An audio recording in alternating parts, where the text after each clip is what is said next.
Hi friends, இந்த வீடியோவில் வந்து நம்ம என்ன பார்க்க போகிறோம் அப்படின்னு கேட்டிங்கன்னா, இப்போ வந்து நம்மளோட கூலி திரைப்படம் வந்து 13 நாட்கள் முடியல எத்தனை கோடி வந்து வசூல் செஞ்சுருக்கு, அந்த ஒரு விவரத்தை பற்றி அந்த வீடியோ நம்ம டீட்டெயிலாக பேச போகிறோம். ஸோ இப்போ வந்து இயக்குனர் லோகேஷ் கனகராஜோட இயக்கத்தில் சூப்பர் ஸ்டார் ரஜினிகாந்த் நடிப்பில் உருவாகி சமீபத்தில் ரிலீஸ் ஆன திரைப்படம் தான் கூலி. ஸோ இந்த திரைப்படத்தை வந்து சன் பிக்சர்ஸ் நிறுவனம் தான் தயாரிச்சிருந்தாங்க அண்ட் பிரம்மாண்டமான ஒரு பட்ஜெட்டில் தயாரிச்சிருந்தாங்க அப்படின்னு சொல்லலாம். மேலும் வந்து ரஜினிகாந்தோட நடிப்பில் வந்து நம்மளோட அனிருத் இசையமைக்கிற ஸோ இன்னொரு பிளாக் பஸ்டரான திரைப்படம் அப்படின்னு சொல்லலாம். ஸோ இந்த திரைப்படத்தில் ரஜினியும் தாண்டி ஒரு நாகார்ஜுனா, ஸ்ருதிஹாசன், அமீர் கான், சௌபின், உபேந்திரா, சத்யராஜ் இந்தமாதிரி வந்து ஏகப்பட்ட நட்சத்திர பட்டாளம் வந்து இந்த திரைப்படத்தில் ரொம்ப ரொம்ப முக்கியமான ரோலை நடிச்சிருந்தாங்க.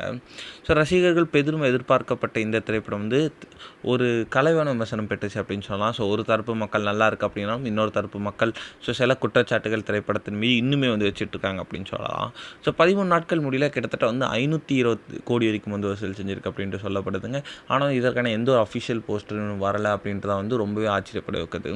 ஸோ தமிழ் சினிமாவோட முதல் 1000 கோடி படமாக இருக்கும் அப்படின்ட்டு எதிர்பார்த்துட்டு இருந்த நிலையில் இப்போதைக்கு வந்து அந்த ஒரு விஷயம் வந்து நடக்காது அப்படின்றது தெளிவாக தெரியுது. இதனால் வந்து ரசிகர்கள் சற்று வருத்தத்திலே இருக்காங்க.